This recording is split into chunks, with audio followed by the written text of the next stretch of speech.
स्वागत निग्घा स्वागत जी आयां नूं।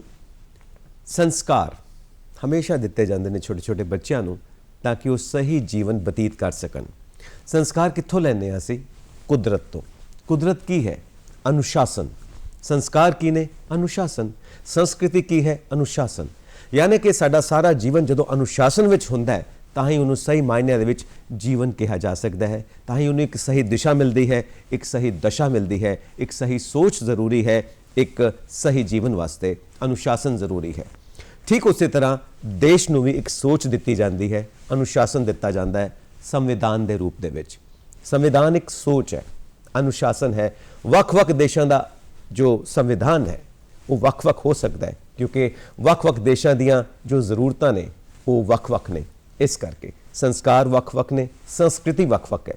ठीक उसी तरह साडे भारत का संविधान दुनिया का सब तो वड्डा संविधान, साडे भारत का संविधान दुनिया का सब तो वड्डा लोकतंत्र साडा भारत देश। अज असी अपने संविधान बारे गलबात करांगे। अज असी भारत दे विच मना रहे हाँ संविधान दिवस, नैशनल लॉ डे। और सानू ये जानना जरूरी है कि संविधान दीयां परतां की ने, संविधान दीयां गहराइयां की ने, कॉन्स्टिट्यूशन ऑफ इंडिया सानू की सिखाउंदा है ते भारत के नागरिक होने के नाते असी किस तरह वफादार रहना है अपने देश के लोगों के, अपने संविधान के।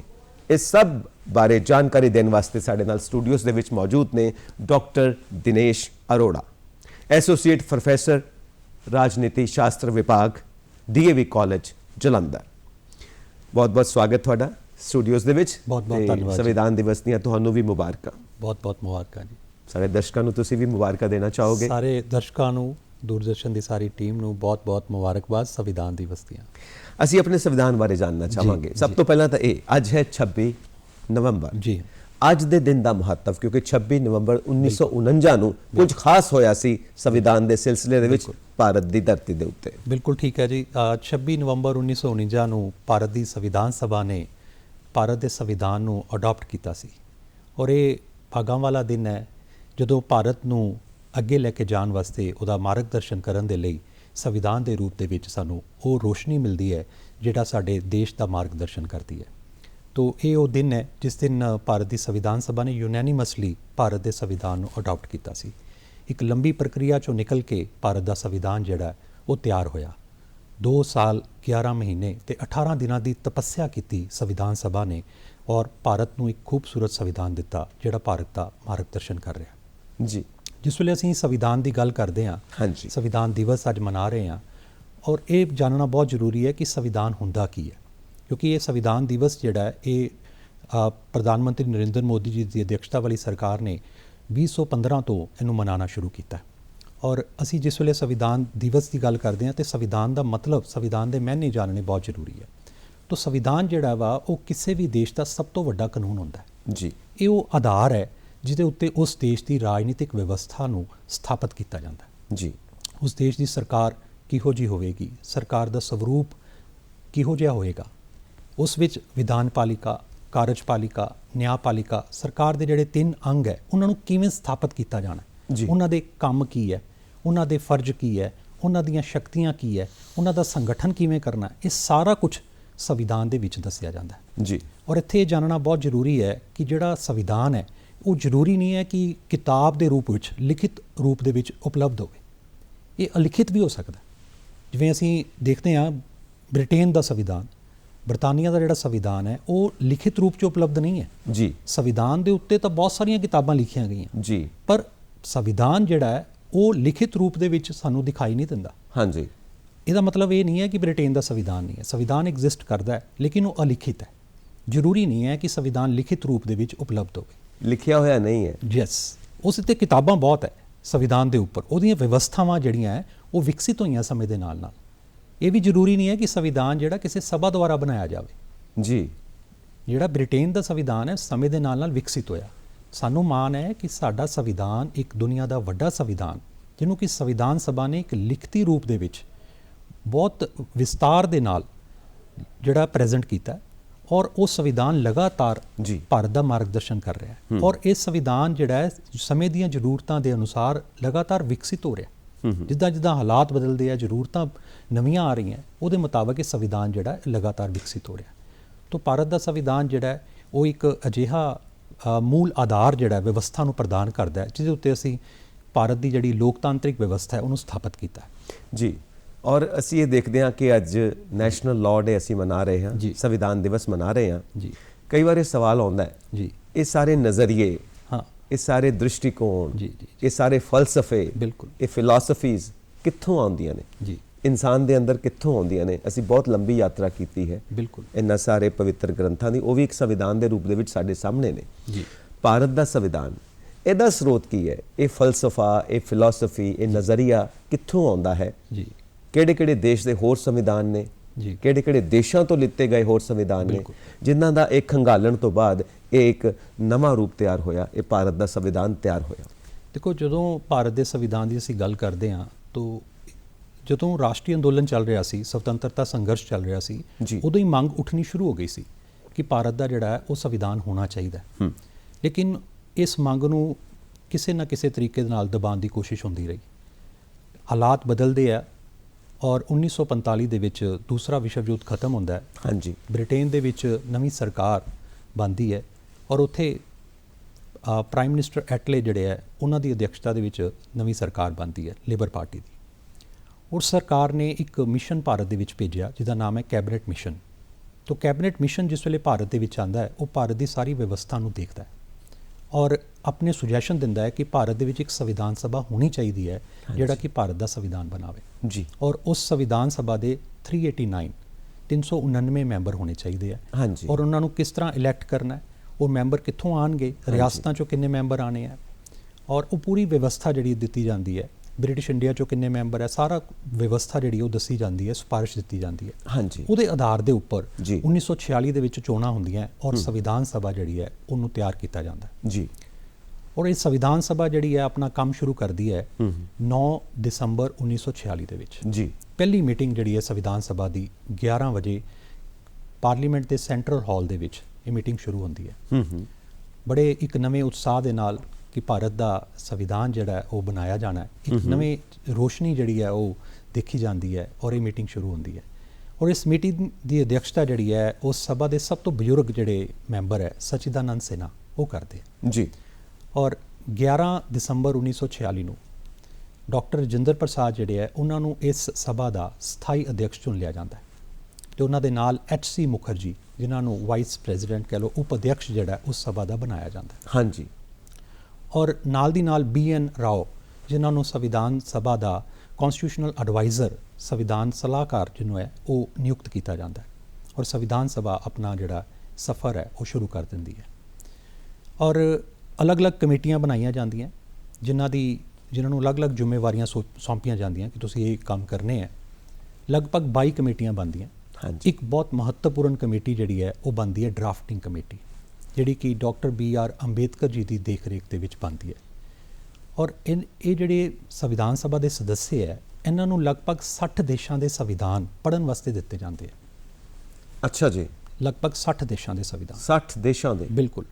ਔਰ ਉਹਨਾਂ ਸਾਰਿਆਂ ਸੰਵਿਧਾਨਾਂ ਦਾ ਨਿਚੋੜ ਜਿਹੜਾ ਹੈ, ਸੰਵਿਧਾਨਾਂ ਦੀ ਜਿਹੜੀਆਂ ਬੈਸਟ ਪ੍ਰੈਕਟਿਸਿਸ ਹੈ ਜਿਹੜੀਆਂ ਭਾਰਤ ਦੇ ਵਿਵਸਥਾ ਦੇ ਅਨੁਕੂਲ ਹੋ ਸਕਦੀਆਂ, ਉਹਨਾਂ ਨੂੰ ਗ੍ਰਹਿਣ ਕੀਤਾ ਜਾਂਦਾ ਹੈ, ਉਹਨਾਂ ਨੂੰ ਅਡਾਪਟ ਕੀਤਾ ਜਾਂਦਾ ਹੈ ਔਰ ਫਾਈਨਲ ਜਿਹੜਾ ਡਰਾਫਟ ਹੈ ਉਹ ਤਿਆਰ ਕੀਤਾ ਜਾਂਦਾ ਹੈ ਮਸੌਦਾ ਕਮੇਟੀ ਦੇ ਦੁਆਰਾ, ਜਿਹਨੂੰ ਕਿ ਅੱਜ ਦੇ ਦਿਨ 26 ਨਵੰਬਰ 1949 ਨੂੰ ਅਡਾਪਟ ਕੀਤਾ ਜਾਂਦਾ ਹੈ। ਹਾਂਜੀ, ਤੁਸੀਂ ਗੱਲ ਕੀਤੀ ਕਿ ਕਿਹੜੇ ਦੇਸ਼ ਦੇ ਵਿੱਚੋਂ ਕਿਹੜੀ ਚੀਜ਼ ਜਿਹੜੀ ਹੈ ਉਹ ਸੰਵਿਧਾਨ ਦੇ ਵਿੱਚ ਜਿਹੜੀ ਹੈ ਸ਼ਾਮਲ ਕੀਤੀ, ਖਾਸ ਬਿਲਕੁਲ ਜੀ। ਜਿਸ ਵੇਲੇ ਅਸੀਂ ਗੱਲ ਕਰਦੇ ਹਾਂ ਕਿ ਭਾਰਤ ਦੇ ਸੰਵਿਧਾਨ ਦੇ ਵਿੱਚ ਕਿਹੜੀ ਚੀਜ਼ ਸ਼ਾਮਲ ਕੀਤੀ ਗਈ, ਤਾਂ ਇੱਥੇ ਇਹ ਚੀਜ਼ ਬੜੀ ਇੰਪੋਰਟੈਂਟ ਹੈ ਕਿ ਭਾਰਤ ਦਾ ਜਿਹੜਾ 1935 ਦਾ ਕਾਨੂੰਨ ਹੈ, ਗਵਰਨਮੈਂਟ ਆਫ ਇੰਡੀਆ ਐਕਟ 1935, ਉਹ ਸੰਵਿਧਾਨ ਦਾ ਇੱਕ ਵੱਡਾ ਭਾਗ ਜਿਹੜਾ ਹੈ ਉਹਨੂੰ ਉੱਥੋਂ ਅਡਾਪਟ ਕੀਤਾ ਜਾਂਦਾ ਹੈ, ਗਵਰਨਮੈਂਟ ਆਫ ਇੰਡੀਆ ਐਕਟ 1935 ਤੋਂ। ਹਾਂਜੀ, ਇਸ ਤੋਂ ਇਲਾਵਾ ਬ੍ਰਿਟੇਨ ਦੀ ਜਿਹੜੀ ਸੰਸਦੀय ਪ੍ਰਣਾਲੀ ਹੈ, ਜਿਹੜੀ ਬ੍ਰਿਟੇਨ 'ਚ ਪਾਰਲੀਮੈਂਟਰੀ ਫਾਰਮ ਆਫ ਗਵਰਨਮੈਂਟ ਹੈ, ਉਹਦਾ ਸਵਰੂਪ ਭਾਰਤ ਦੇ ਵਿੱਚ ਅਡਾਪਟ ਕੀਤਾ ਜਾਂਦਾ ਹੈ ਜੀ। ਅਮਰੀਕਾ ਤੋਂ ਅਸੀਂ ਅਡਾਪਟ ਕਰਦੇ ਹਾਂ ਸੰਵਿਧਾਨ ਦੀ ਪ੍ਰਸਤਾਵਨਾ ਦਾ ਸਵਰੂਪ। ਹਾਂਜੀ, ਉਸੇ ਤਰ੍ਹਾਂ ਭਾਰਤ ਦੇ ਸੰਵਿਧਾਨ ਦੇ ਵਿੱਚ ਇੱਕ ਬਹੁਤ ਵੱਡਾ ਪੂਰਾ ਇੱਕ ਚੈਪਟਰ ਹੈ ਜਿਹੜਾ ਕਿ ਮੌਲਿਕ ਅਧਿਕਾਰਾਂ ਦਾ ਚੈਪਟਰ ਹੈ, ਉਹਦਾ ਸਵਰੂਪ ਜਿਹੜਾ ਵਾ ਉਹ ਅਸੀਂ ਅਮਰੀਕਾ ਦੇ ਸੰਵਿਧਾਨ ਤੋਂ ਲੈਂਦੇ ਹਾਂ। ਇਸੇ ਤਰ੍ਹਾਂ ਸੰਵਿਧਾਨ ਦੇ ਵਿੱਚ ਇੱਕ ਚੈਪਟਰ ਹੈ directive principles of state policy, ਰਾਜ ਨੀਤੀ ਦੇ ਨਿਰਦੇਸ਼ਕ ਸਿਧਾਂਤ, ਜਿਨ੍ਹਾਂ ਨੂੰ ਆਇਰਿਸ਼ ਕੌਂਸਟੀਟਿਊਸ਼ਨ ਤੋਂ ਉਹਨਾਂ ਦਾ ਸਵਰੂਪ ਲਿਆ ਜਾਂਦਾ ਹੈ। ਇੱਥੇ ਮੈਂ ਇਹ ਚੀਜ਼ ਤੁਹਾਨੂੰ ਸਪਸ਼ਟ ਕਰ ਦੇਵਾਂ, ਜਿਸ ਵੇਲੇ ਅਸੀਂ ਗੱਲ ਕਰਦੇ ਹਾਂ ਕਿ ਭਾਰਤ ਦੇ ਸੰਵਿਧਾਨ ਦੇ ਵਿੱਚ ਅਸੀਂ ਦੂਸਰੇ ਦੇਸ਼ਾਂ ਦੇ ਸੰਵਿਧਾਨ ਦਾ ਸਵਰੂਪ ਲਿਆ, ਤਾਂ ਇਹਦਾ ਇੱਥੇ ਇਹ ਗੱਲ ਬੜੀ ਸਪਸ਼ਟ ਹੈ ਕਿ ਅਸੀਂ ਕਿਸੇ ਸੰਵਿਧਾਨ ਤੋਂ ਕੋਈ ਚੀਜ਼ ਲੈ ਕੇ ਐਜ਼ ਸੱਚ ਉਹਨੂੰ ਆਪਣੇ ਦੇਸ਼ ਦੇ ਵਿੱਚ ਅਡਾਪਟ ਨਹੀਂ ਕਰ ਲਈ। ਅਸੀਂ ਕੀ ਕੀਤਾ, ਅਸੀਂ ਉਸ ਪ੍ਰਥਾ ਨੂੰ ਜਿਹੜੀ ਕਿ ਉੱਥੇ ਚੱਲ ਰਹੀ ਹੈ, ਉਸ ਵਿਵਸਥਾ ਨੂੰ ਜਿਹੜੀ ਕਿ ਉਸ ਦੇਸ਼ ਦੇ ਵਿੱਚ ਚੱਲ ਰਹੀ ਹੈ, ਉਹਦਾ ਵਿਚਾਰ ਉੱਥੋਂ ਲਿਆ ਔਰ ਉਹਨੂੰ ਭਾਰਤ ਦੀ ਪਰਿਸਥਿਤੀਆਂ ਦੇ ਅਨੁਸਾਰ ਬਦਲ ਕੇ ਜੋ ਭਾਰਤ ਦੀ ਸਮਾਜ ਦੇ ਮੁਤਾਬਿਕ, ਭਾਰਤ ਦੀ ਰਾਜਨੀਤਿਕ ਹਾਲਾਤਾਂ ਦੇ ਮੁਤਾਬਕ ਉਪਯੁਕਤ ਹੋ ਸਕਦੀ ਹੈ, ਉਹਨੂੰ ਅਸੀਂ ਸੰਵਿਧਾਨ ਦੇ ਵਿੱਚ ਸ਼ਾਮਲ ਕੀਤਾ। ਤੋ ਇੱਥੇ ਇਹ ਡਾਕਟਰ ਬੀ ਆਰ ਅੰਬੇਦਕਰ ਬਹੁਤ ਸਪਸ਼ਟ ਕਰਦੇ ਆ ਕਿ ਸਾਡਾ ਜਿਹੜਾ ਮਕਸਦ ਹੈ ਉਹ ਭਾਰਤ ਦਾ ਕੋਈ ਮੌਲਿਕ ਸੰਵਿਧਾਨ ਬਣਾਉਣਾ, ਕੋਈ ਓਰੀਜਨਲ ਸੰਵਿਧਾਨ ਬਣਾਉਣਾ ਨਹੀਂ ਹੈ ਜੀ। ਸਾਡਾ ਮਕਸਦ ਭਾਰਤ ਦੇ ਪਰਿਸਥਿਤੀਆਂ ਦੇ ਅਨੁਸਾਰ ਇੱਕ ਆਦਰਸ਼ ਸੰਵਿਧਾਨ ਬਣਾਉਣਾ ਹੈ ਔਰ ਉਹ ਆਦਰਸ਼ ਸੰਵਿਧਾਨ ਜਿਹੜਾ ਵਾ ਉਹ ਅਜਿਹਾ ਸੰਵਿਧਾਨ ਹੋਵੇ ਜਿਹੜਾ ਕਿ ਦੇਸ਼ ਨੂੰ ਉਚਾਈਆਂ ਵੱਲ ਲੈ ਕੇ ਜਾਵੇ ਜੀ, ਜਿਹੜੀਆਂ ਦੇਸ਼ ਨੂੰ ਇੱਕ ਆਧੁਨਿਕ ਪ੍ਰਥਾਵਾਂ ਵੱਲ, ਆਧੁਨਿਕ ਵਿਵਸਥਾ ਵੱਲ ਲੈ ਕੇ ਜਾਵੇ। ਔਰ ਜਿਹੜੇ ਵੀ ਅਸੀਂ ਰਾਜਨੀਤਿਕ ਵਿਵਸਥਾ ਦੇ ਵਿੱਚ ਸਿਧਾਂਤ ਦੇਖਦੇ ਹਾਂ, ਚਾਹੇ ਉਹ ਸੰਸਦੀय ਸਰਕਾਰ ਦੀ ਗੱਲ ਕਰਦੀ ਜਾਂ ਅਸੀਂ ਅਧਿਆਕਸ਼ਾਤਮਕ ਸਰਕਾਰ ਦੀ ਗੱਲ ਕਰੀਏ, ਇਕਾਤਮਕ ਜਾਂ ਸੰਘਾਤਮਕ ਸਰਕਾਰ ਦੀ ਗੱਲ ਕਰੀਏ, ਇਹ ਸਾਰੀਆਂ ਵਿਵਸਥਾਵਾਂ ਜਿਹੜੀਆਂ ਵਾ ਇਹ ਯੂਨੀਵਰਸਲ ਪ੍ਰਿੰਸੀਪਲਸ ਹੈ ਜੀ। ਇਹਨਾਂ ਦੇ ਉੱਪਰ ਕਿਸੇ ਇੱਕ ਦੇਸ਼ ਦਾ ਕੋਈ ਪੇਟੈਂਟ ਨਹੀਂ ਹੈ ਔਰ ਇਸੇ ਲਈ ਡਾਕਟਰ ਅੰਬੇਦਕਰ ਕਹਿ ਰਹੇ ਹੈ ਕਿ ਅਸੀਂ ਇਹਨਾਂ ਸਾਰੀਆਂ ਵਿਵਸਥਾਵਾਂ ਨੂੰ ਭਾਰਤ ਦੇ ਹਾਲਾਤਾਂ ਦੇ ਅਨੁਕੂਲ ਅਡਾਪਟ ਕੀਤਾ। ਤੋ ਜਿੰਨੀਆਂ ਵੀ ਵਿਵਸਥਾਵਾਂ ਅਸੀਂ ਦੂਸਰੇ ਦੇਸ਼ਾਂ ਤੋਂ ਦੇਖਦੇ ਹਾਂ ਉਹ ਅਸੀਂ ਐਜ਼ ਸੱਚ ਅਡਾਪਟ ਨਹੀਂ ਕੀਤੀਆਂ, ਅਸੀਂ ਉਹਨਾਂ ਨੂੰ ਭਾਰਤ ਦੀ ਪਰਿਸਥਿਤੀਆਂ ਦੇ ਅਨੁਸਾਰ ਢਾਲ ਕੇ ਜੋ ਬੈਸਟ ਹੋ ਸਕਦਾ ਸੀ ਉਹਨੂੰ ਸੰਵਿਧਾਨ ਦੇ ਵਿੱਚ ਇਨਕਾਰਪੋਰੇਟ ਕੀਤਾ, ਉਹਨਾਂ ਨੂੰ ਸ਼ਾਮਲ ਕੀਤਾ। ਇਹਨੂੰ ਜੇ ਮੈਂ ਇਸ ਤਰ੍ਹਾਂ ਸਮਝਾਂ ਕਿ ਦੁਨੀਆ ਦੇ ਵਿੱਚ ਜਿੱਥੇ-ਜਿੱਥੇ ਜਿਹੜੇ ਸੰਵਿਧਾਨ ਨੇ ਉਹਨਾਂ ਵਿੱਚੋਂ ਸਾਰੀਆਂ ਖੂਬੀਆਂ ਕੱਢ ਕੇ ਜੀ ਔਰ ਉਹਨਾਂ ਸਾਰੀਆਂ ਖੂਬੀਆਂ ਨੂੰ ਭਾਰਤ ਦੇ ਵਾਤਾਵਰਣ ਦੇ ਮੁਤਾਬਿਕ ਢਾਲ ਕੇ ਅਸੀਂ ਆਪਣਾ ਸੰਵਿਧਾਨ ਤਿਆਰ ਕੀਤਾ ਹੈ। ਬਿਲਕੁਲ, ਯਾਨੀ ਇੱਥੋਂ ਇਹ ਸਿੱਖਣ ਨੂੰ ਮਿਲਦਾ ਹੈ ਕਿ ਚੰਗੀਆਂ ਚੀਜ਼ਾਂ ਜਿੱਥੋਂ ਮਿਲਣ ਉਹ ਲੈ ਲੈਣੀਆਂ ਚਾਹੀਦੀਆਂ ਨੇ। ਔਰ ਇਹ ਸਫ਼ਰ ਹੁਣ ਵੀ ਇਦਾਂ ਹੀ ਜਾਰੀ ਹੈ, ਜਿੱਥੋਂ ਜਿਹੜੀਆਂ ਚੀਜ਼ਾਂ ਚੰਗੀਆਂ ਮਿਲਦੀਆਂ ਨੇ ਅਸੀਂ ਆਪਣੇ ਸੰਵਿਧਾਨ ਦੇ ਵਿੱਚ ਲੈ ਰਹੇ ਹਾਂ। ਬਿਲਕੁਲ ਠੀਕ। ਸੋ ਇਹਦੇ ਵਿੱਚ ਇੱਕ ਸਵਾਲ ਇਹ ਉੱਠਦਾ ਕਿ 26 ਨਵੰਬਰ 1949 ਜੀ, ਅੱਜ ਦੇ ਦਿਨ 1949 ਦੇ ਵਿੱਚ ਹਸਤਾਖਰ ਹੋਏ, ਸਵੀਕਾਰ ਕਰ ਲਿਆ ਗਿਆ ਸੰਵਿਧਾਨ ਨੂੰ, ਮਾਨਤਾ ਪ੍ਰਾਪਤ ਹੋ ਗਈ ਕਿ ਇਹ ਸਾਡਾ ਸੰਵਿਧਾਨ ਬਣ ਚੁੱਕਾ ਹੈ ਔਰ ਐਸੇ ਨੂੰ ਹੀ ਲਾਗੂ ਕਰਨਾ ਹੈ। ਫਿਰ 2 ਮਹੀਨੇ ਦਾ ਵਕਤ ਕਿਉਂ ਪਾ ਦਿੱਤਾ ਜੀ? 26 ਜਨਵਰੀ 1950, ਇਹ 2 ਮਹੀਨੇ ਦਾ ਗੈਪ ਕਿਉਂ ਲਿੱਤਾ ਗਿਆ? ਬਿਲਕੁਲ, ਇਹਦੇ ਪਿੱਛੇ ਇਤਿਹਾਸ ਹੈ। ਜਦੋਂ ਅਸੀਂ ਗੱਲ ਕਰਦੇ ਹਾਂ ਕਿ 26 ਨਵੰਬਰ 1949 ਨੂੰ ਭਾਰਤ ਦਾ ਸੰਵਿਧਾਨ ਜਿਹੜਾ ਉਹਨੂੰ ਅਡਾਪਟ ਕਰ ਲਿਆ ਸੰਵਿਧਾਨ ਸਭਾ ਨੇ, ਯੂਨੈਨਿਮਸਲੀ ਉਹਨੂੰ ਪਾਸ ਕਰ ਦਿੱਤਾ ਜੀ ਔਰ ਇਹ ਨਿਸ਼ਚੈ ਕੀਤਾ ਗਿਆ, ਇਹ ਫੈਸਲਾ ਕੀਤਾ ਗਿਆ ਕਿ ਹੁਣ ਅਸੀਂ ਇਸ ਸੰਵਿਧਾਨ ਨੂੰ 26 ਜਨਵਰੀ 1950 ਨੂੰ ਲਾਗੂ ਕਰਾਂਗੇ। ਹਾਂਜੀ। ਇਤਿਹਾਸ ਇਹ ਹੈ ਕਿ ਕਾਂਗਰਸ ਦਾ ਇੱਕ ਅਧਿਵੇਸ਼ਨ 1929 ਨੂੰ ਰਾਵੀ ਨਦੀ ਦੇ ਕੰਢੇ ਤੇ ਹੁੰਦਾ ਹੈ। ਹਾਂਜੀ। ਉਸ ਸੈਸ਼ਨ ਦੇ ਵਿੱਚ, ਉਸ ਅਧਿਵੇਸ਼ਨ ਦੇ ਵਿੱਚ ਪੂਰਨ ਆਜ਼ਾਦੀ ਦਾ ਪ੍ਰਸਤਾਵ ਪਾਸ ਕੀਤਾ ਜਾਂਦਾ ਹੈ ਜੀ ਔਰ ਇਹ ਘੋਸ਼ਣਾ ਕੀਤੀ ਜਾਂਦੀ ਹੈ ਕਿ ਜਿਹੜਾ ਸੁਤੰਤਰਤਾ ਸੰਘਰਸ਼ ਹੈ, ਇਸ ਸੰਘਰਸ਼ ਦਾ ਉਦੇਸ਼ ਪੂਰਨ ਆਜ਼ਾਦੀ ਹੈ ਕਿਉਂਕਿ ਸਮੇਂ-ਸਮੇਂ ਤੇ ਉਦੇਸ਼ ਜਿਹੜੇ ਹੈ ਉਹ ਬਦਲਦੇ ਰਹੇ ਔਰ ਇਸ ਸੰਮੇਲਨ ਦੇ ਵਿੱਚ ਇਹ ਨਿਸ਼ਚੈ ਕਰ ਲਿਆ ਗਿਆ ਕਿ ਹੁਣ ਪੂਰਨ ਆਜ਼ਾਦੀ ਤੋਂ ਘੱਟ ਸਾਨੂੰ ਕੁਝ ਵੀ ਮਨਜ਼ੂਰ ਨਹੀਂ ਹੈ ਜੀ ਔਰ ਹਰ ਸਾਲ 26 ਜਨਵਰੀ ਦਾ ਦਿਨ ਸੁਤੰਤਰਤਾ ਦਿਵਸ ਦੇ ਵਿੱਚ ਮਨਾਉਣ ਦਾ ਫੈਸਲਾ ਕੀਤਾ ਗਿਆ ਜੀ। ਤੋ ਸੰਵਿਧਾਨ ਸਭਾ ਨੇ ਯੂਨੈਨਿਮਸਲੀ ਉਸ ਦਿਨ ਨੂੰ ਸਮਰਪਣ ਕਰਦੇ ਹੋਏ, ਉਸ ਦਿਨ ਨੂੰ ਯਾਦ ਰੱਖਣ ਦੇ ਲਈ ਇਹ ਫੈਸਲਾ ਕੀਤਾ ਕਿ 26 ਜਨਵਰੀ 1950 ਨੂੰ ਭਾਰਤ ਦਾ ਸੰਵਿਧਾਨ ਲਾਗੂ ਕੀਤਾ ਜਾਏਗਾ ਔਰ ਭਾਰਤ ਇੱਕ ਗਣਰਾਜ ਜਿਹੜਾ ਉਹ ਬਣ ਜਾਏਗਾ ਜੀ। ਜਦੋਂ ਅਸੀਂ ਗਣਰਾਜ ਦੀ ਗੱਲ ਕਰਦੇ ਹਾਂ ਤਾਂ ਇੱਕ ਅਜਿਹੀ ਵਿਵਸਥਾ ਬਣੇਗੀ ਜਿਹਦੇ ਵਿੱਚ ਸ਼ਕਤੀ ਲੋਕਾਂ ਦੇ ਕੋਲ ਹੋਏਗੀ ਔਰ ਲੋਕਾਂ ਦਾ ਪ੍ਰਤੀਨਿਧੀ ਰਾਸ਼ਟਰਪਤੀ ਦੇ ਰੂਪ ਦੇ ਵਿੱਚ ਪ੍ਰਤੱਖ ਜਾਂ ਪ੍ਰਤੱਖ ਤੌਰ ਤੇ ਚੁਣਿਆ ਹੋਇਆ ਪ੍ਰਤੀਨਿਧੀ, ਤਾਂ ਭਾਰਤ ਦਾ ਰਾਸ਼ਟਰਪਤੀ ਪ੍ਰਤੱਖ ਤੌਰ ਤੇ ਚੁਣਿਆ ਹੋਇਆ ਉਹ ਲੋਕਾਂ ਦੇ ਉੱਪਰ ਸ਼ਾਸਨ ਕਰੇਗਾ ਔਰ ਵਿਵਸਥਾ ਜਿਹੜੀ ਹੈ ਉਹ ਲੋਕਾਂ ਦੇ ਹੱਥ ਵਿੱਚ ਹੋਏਗੀ। ਤਾਂ ਇਹ ਜਿਹੜਾ ਇਸ ਦਿਨ ਨੂੰ ਸਮਰਪਿਤ ਹੈ ਕਿ 26 ਜਨਵਰੀ 1950 ਨੂੰ ਭਾਰਤ ਦਾ ਸੰਵਿਧਾਨ ਲਾਗੂ ਕੀਤਾ ਗਿਆ ਜੀ। ਬਿਲਕੁਲ। ਹੁਣ ਅਸੀਂ ਇਹ ਜਾਣਨਾ ਚਾਹਾਂਗੇ ਕਿ ਸਾਡੇ ਸੰਵਿਧਾਨ ਦੀ ਕੀ ਖਾਸੀਅਤ ਹੈ, ਕਿਉਂਕਿ ਅਸੀਂ ਸਾਰੇ ਦੇਸ਼ਾਂ ਦੇ ਸੰਵਿਧਾਨਾਂ ਦੀ ਜਿਹੜੀ ਖਾਸੀਅਤ ਹੈ ਉਹਨੂੰ ਲੈ ਕੇ ਆਪਣੇ ਦੇਸ਼ ਦਾ ਸੰਵਿਧਾਨ ਬਣਾਉਂਦੇ ਹਾਂ ਜੀ। ਇਹਦੀ ਖਾਸੀਅਤ ਕੀ ਹੈ ਔਰ ਉਹ ਕਿਸ ਮੰਤਵ ਨਾਲ, ਕਿਸ ਦ੍ਰਿਸ਼ਟੀਕੋਣ ਨਾਲ ਸਾਰੀ ਸਿਰਜਣਾ ਕੀਤੀ ਜਾਂਦੀ ਹੈ ਔਰ ਜਿਹਦੇ ਮੁਤਾਬਿਕ ਭਾਰਤ ਨੇ ਅੱਗੇ ਚੱਲਣਾ ਹੈ, ਕਿਉਂਕਿ ਨਵੀਂ ਆਜ਼ਾਦੀ ਮਿਲੀ ਹੈ 1947 ਦੇ ਵਿੱਚ ਤੇ 1950 ਦੇ ਵਿੱਚ ਲਾਗੂ ਹੋ ਜਾਂਦਾ ਹੈ। ਉਹ ਸਾਰਾ ਆਜ਼ਾਦੀ ਅੰਦੋਲਨ ਦਾ ਤਜਰਬਾ, ਉਹ ਸਾਰੇ ਆਜ਼ਾਦੀ ਅੰਦੋਲਨ ਦੇ ਜਿਹੜੇ ਭਾਵ ਪੈਦਾ ਹੋਏ ਉਸ ਨੂੰ ਇੱਕ ਦ੍ਰਿਸ਼ਟੀਕੋਣ ਦਾ ਰੂਪ ਦੇ ਕੇ ਉਹ ਕਿਹੜੀ ਖਾਸੀਅਤ ਪੈਦਾ ਕੀਤੀ ਗਈ ਹੈ ਭਾਰਤ ਦੇ ਸੰਵਿਧਾਨ ਦੇ ਮੁਤਾਬਿਕ ਜਿਹੜੀ ਬਾਕੀ ਸਾਰੇ ਦੇਸ਼ਾਂ ਦੇ ਸੰਵਿਧਾਨਾਂ ਤੋਂ ਵੱਖਰੀ ਸਾਨੂੰ ਸਿੱਧ ਕਰਦੀ ਹੈ। ਬਿਲਕੁਲ ਬਿਲਕੁਲ ਸੰਜੀਵ ਜੀ, ਭਾਰਤ ਦਾ ਸੰਵਿਧਾਨ ਆਪਣੇ ਆਪ ਦੇ ਵਿੱਚ ਅਦਭੁਤ ਸੰਵਿਧਾਨ ਹੈ। ਹਾਂਜੀ। ਇਹ ਸੰਵਿਧਾਨ ਲਿਖਿਤ ਸੰਵਿਧਾਨ ਹੈ, ਵਿਸਤ੍ਰਿਤ ਸੰਵਿਧਾਨ ਹੈ। ਜਦੋਂ ਅਸੀਂ ਗੱਲ ਕਰਦੇ ਹਾਂ ਕਿ ਬਹੁਤ ਵੱਡਾ ਵਿਆਪਕ ਸੰਵਿਧਾਨ ਹੈ, 395 ਇਹਦੇ ਵਿੱਚ ਧਾਰਾਵਾਂ ਹੈ, ਇਹਦੇ 22 ਪਾਰਟ ਹੈ, 22 ਹਿੱਸੇ ਹੈ ਇਹਦੇ, ਔਰ 12 ਅਨੁਸੂਚੀਆਂ ਇਹਦੇ ਵਿੱਚ ਸ਼ਾਮਲ ਹੈ ਜੀ। ਤੋ ਹਰ ਇੱਕ ਚੀਜ਼ ਨੂੰ ਡਿਟੇਲ ਦੇ ਵਿੱਚ ਦੱਸਿਆ ਗਿਆ ਹੈ ਇਸ ਸੰਵਿਧਾਨ ਦੇ ਵਿੱਚ। ਡਾਕਟਰ BR ਅੰਬੇਦਕਰ ਇਸ ਗੱਲ ਦਾ ਜਵਾਬ ਦਿੰਦੇ ਆ ਕਿ ਇਸ ਸੰਵਿਧਾਨ ਨੂੰ ਐਡਾ ਵੱਡਾ ਕਿਉਂ ਬਣਾਇਆ ਗਿਆ। ਹਾਂਜੀ। ਉਹ ਦੱਸਦੇ ਹੈ ਕਿ ਭਾਰਤ ਜਿਹੜਾ ਉਹ ਇੱਕ ਸਫ਼ਰ ਤੇ ਹੈ, ਔਰ ਅਸੀਂ ਟ੍ਰੈਡੀਸ਼ਨਲ ਪਰੰਪਰਾਗਤ ਸਮਾਜ ਤੋਂ ਆਧੁਨਿਕ ਸਮਾਜ ਦਾ ਸਫ਼ਰ ਤੈਅ ਕਰ ਰਹੇ ਹਾਂ, ਔਰ ਇੱਕ ਸਾਡੀ ਟ੍ਰਾਂਜੀਸ਼ਨਲ ਫੇਜ਼ ਹੈ ਜਿਹਦੇ ਵਿੱਚ ਅਸੀਂ ਆਧੁਨਿਕ ਸਮਾਜ 'ਚ ਪ੍ਰਵੇਸ਼ ਕਰਨਾ ਹੈ। ਔਰ ਇਹ ਬਹੁਤ ਜ਼ਰੂਰੀ ਹੈ ਕਿ ਹਰ ਇੱਕ ਵਿਵਸਥਾ ਦੀ ਹਰ ਇੱਕ ਚੀਜ਼ ਜਿਹੜੀ ਹੈ, ਉਹਦੇ ਹਰ ਇੱਕ ਨਿਯਮ ਜਿਹੜੇ ਹੈ ਉਹ ਸਪਸ਼ਟ ਹੋਣ, ਔਰ ਇਸੇ ਲਈ ਸੰਵਿਧਾਨ ਦੇ ਵਿੱਚ ਹਰ ਇੱਕ ਚੀਜ਼ ਨੂੰ ਬਹੁਤ ਡਿਟੇਲ ਦੇ ਵਿੱਚ ਡਿਸਕਸ ਕੀਤਾ ਗਿਆ। ਔਰ ਹਰ ਇੱਕ ਜਿਹੜਾ ਰੂਲ ਰੈਗੂਲੇਸ਼ਨ ਹੈ, ਹਰ ਇੱਕ ਵਿਵਸਥਾ ਦੇ, ਹਰ ਇੱਕ ਸੰਸਥਾ ਦੇ, ਹਰ ਇੱਕ ਅੰਗ ਦੇ, ਸਰਕਾਰ ਦੇ ਹਰ ਇੱਕ ਅੰਗ ਦੇ, ਉਹਨਾਂ ਨੂੰ ਬਹੁਤ ਡਿਟੇਲ 'ਚ ਦੱਸਿਆ ਗਿਆ। ਇਹ ਕਾਰਨ ਹੈ ਕਿ ਭਾਰਤ ਦਾ ਸੰਵਿਧਾਨ ਜਿਹੜਾ ਉਹ ਬਹੁਤ ਵਿਆਪਕ ਬਣ ਗਿਆ। ਜਦੋਂ ਅਸੀਂ ਗੱਲ ਕਰਦੇ ਹਾਂ ਕਿ ਇਹ ਸੰਵਿਧਾਨ ਦੂਸਰੇ ਸੰਵਿਧਾਨਾਂ ਨਾਲੋਂ ਕਿਵੇਂ ਵੱਖ ਹੈ, ਤਾਂ ਇਸ ਸੰਵਿਧਾਨ ਦੀਆਂ ਕਈ ਅਦਭੁਤ ਵਿਸ਼ੇਸ਼ਤਾਵਾਂ ਹੈ।